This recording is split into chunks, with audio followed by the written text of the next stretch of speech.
No, my impulses go over there and talk. Downstairs? That's my dialogue. Oh, okay. Oh, yeah. But they were cool, actually. Yeah. They're nice guys. They were nice. But at least we know if there was going to be an al-Qaeda attack, like the statue would be said. Most likely. These guys? But it doesn't. I know. Everybody knows that. Oh, see, now that's the reaction. They're guarding the statue tonight, man. Yeah. Is that the Watchtower Track Society? Yes, it is, yeah. They like to buy buildings next to bridges. There's the Watchtower. They feel that buying bridges, That's the Jehovah's Witnesses. they feel that buying real estate next to large public works like bridges and stuff gives them energy. It's true. Really? That's what they think, yeah. That's why they own the real estate next to the Brooklyn and the Manhattan Bridge. They love buying real estate next to bridges. Don't ask me why. And it's all printing presses. You got to see what's going on in there. That is a factory of printing right there. This is a Brooklyn Bridge. Yeah. I don't think you heard. 1886 is what finished. There it is. Washington. Well, the British amassed at Staten Island in 2006. Washington boogie right there. Came up to Brooklyn Heights and he had to make a quick boogie out. Because they would have killed him. Here then? No. God, look at the purple on the water. There would have been nothing. Absolutely gorgeous. How deep is this?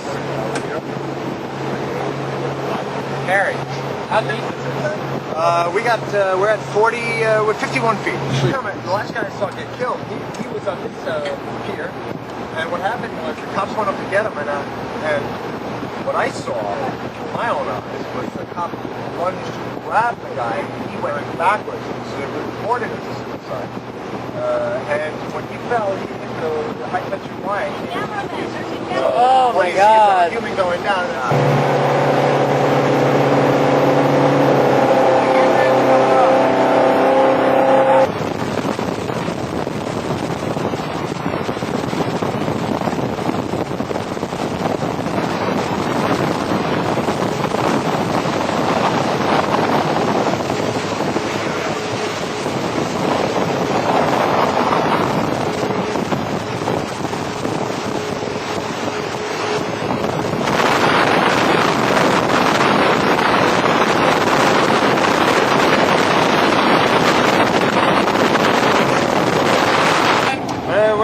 Just a nice time. How are you doing tonight? How you doing? What are you doing? We're traveling around having a fun time, enjoying the convention. How are you guys doing? Okay, good.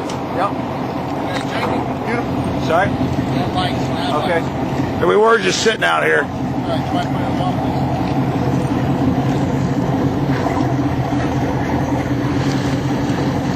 are you headed now? We're going to go back to Newport Yacht Club. That's where I'm stationed. Okay, you gonna go back there now? Probably about 15 minutes. Okay, just leave your lights on, all right? Thank you, sir. Okay, good night. Have a good night. Good night to be out, isn't it? Calm. It's calm. Nice. God bless America. Nice night, guys. I'll see you later. Again, I'm going to crack you. I didn't even think about this. God bless America. These guys don't like it.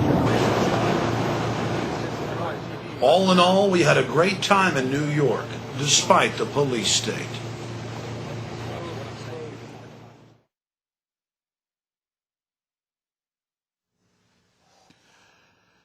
Hello, ladies and gentlemen. I'm Alex Jones, and it is March 15th, 2005.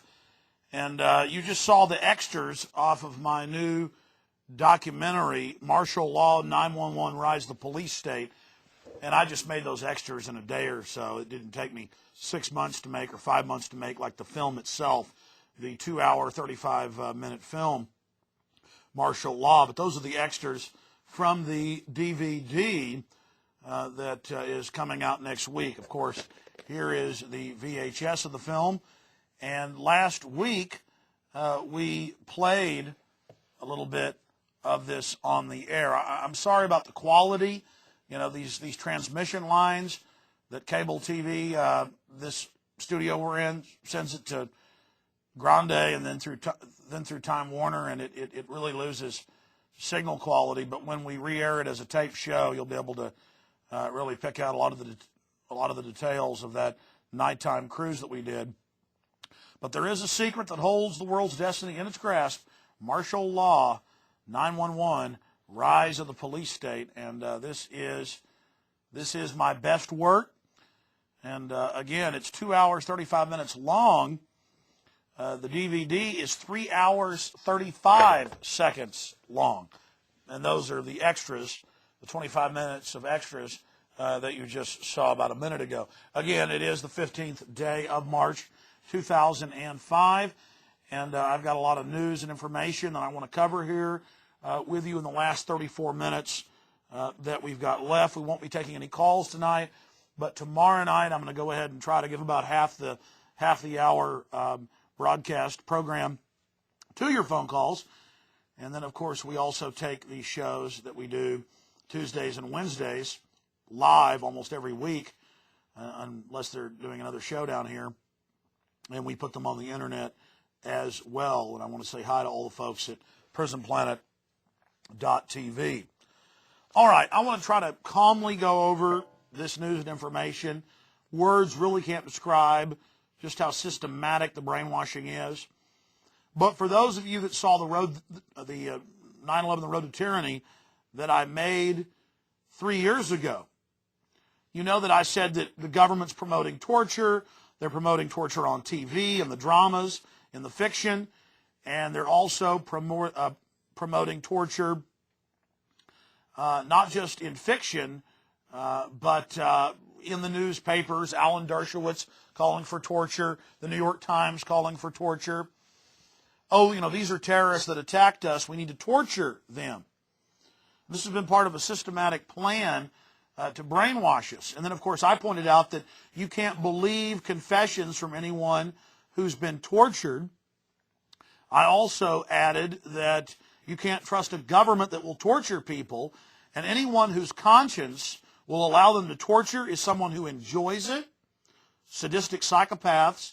And so you're creating, you're legalizing, you're condoning something that Joseph Mengele of the Nazis enjoyed, something the Romans enjoyed, something the Aztecs enjoyed, and it's a very, very dangerous precedent. And finally, the mainstream media is beginning to point this out, but sickeningly kind of acting like it's a good thing and saying, oh, these shows where they torture people every episode, it's really moral, and they're telling us that it's bad. That is not the case. I've seen many of these shows. They're telling us it's good. And before I get to this USA Today article, Fictional 24 brings real issues of torture home.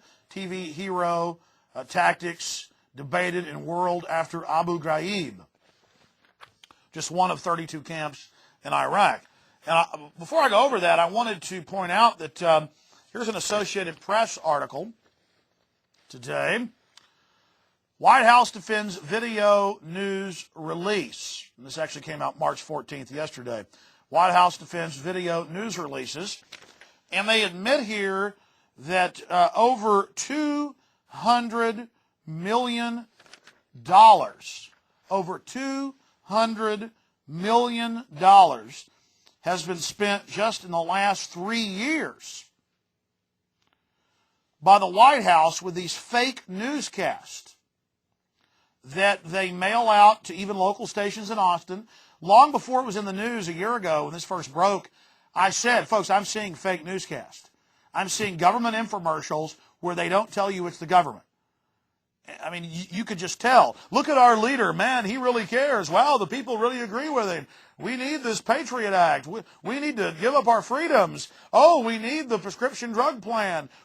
I mean, this is scary. At least in Nazi Germany or Communist Russia or China today, people know what government propaganda broadcasts are. And it's not just the thousands of reporters that are paid, in some cases millions of dollars, in most cases around $50,000 a year, to pepper their editorials, what they say on the radio, what they say on TV, to the government line. You've heard of Armstrong, Williams, and others. That's the tip of the proverbial iceberg. It's not just that. It's $200 million in the last couple of years. I'm sure you heard about $76 million when Bush promoted his prescription drug benefit. When it was finally analyzed, it actually cost seniors more. But, hey, it's a gimmick, and they're not going to figure it out. It's really a big corporate welfare for the big corporations.